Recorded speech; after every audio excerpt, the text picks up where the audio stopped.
आता लोकसभेप्रमाणेच विधानसभेतही महायुती विरुद्ध महाविकास आघाडी अशी सरळ लढत होते.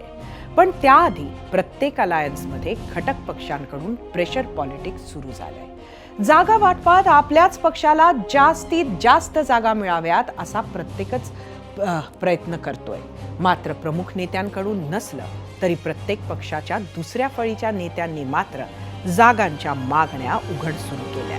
त्यावरून भर मंचावरून वक्तव्य सुरू झाली आहेत. आता त्यातून फार फार तर माध्यमांना बातम्या मिळतात. पण खरंच जागा वाटपाच्या बैठकांमध्ये अशाच चर्चा होत असतील का? तर ते त्यांनाच ठाऊक.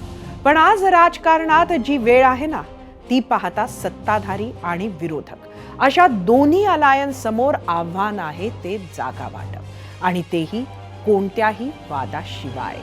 आणि त्यासाठी सगळ्यात महत्वाची ठरेल ती लवचिकता. 2019चेच उदाहरण घ्या. कोणत्याही राजकीय पंडिताला वाटलं नसेल किंवा कोणी त्याचा अंदाज लावू शकलं नव्हतं अशी शिवसेना, काँग्रेस, राष्ट्रवादीची आघाडी बनली. प्रत्येक पक्षाची विचारधारा एकदम परस्पर विरोधी होती, पण तिन्ही पक्षांच्या प्रमुखांनी लवचिकता दाखवली आणि महाविकास आघाडीचा जन्म झाला. आज 5 वर्षांनंतर मवियानं महाराष्ट्रात सांगलीची जागा सोडली, तर सगळ्याच जागांवर सर्वसमावेशक भूमिका घेत जागा वाटप केलं. दुसरीकडे महायुतीत भाजपच्या अंतर्गत सर्वेच्या आधारे जागा वाटप आणि तिकीट वाटपही झालं.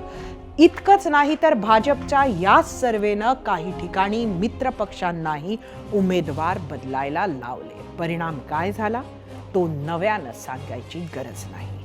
आताही विधानसभा अवघ्या काही दिवसांवर आल्यात आणि त्यात ज्याला कुणाला जास्त लवचिकता दाखवता येईल, जी कोणती आघाडी वेळप्रसंगी काही जागांवर तडजोड करेल, तेच अलायन्स जागा वाटपाचा तिढा जास्त चांगला सोडवू शकेल आणि परिणामी सत्तेचा विडा उचलेल.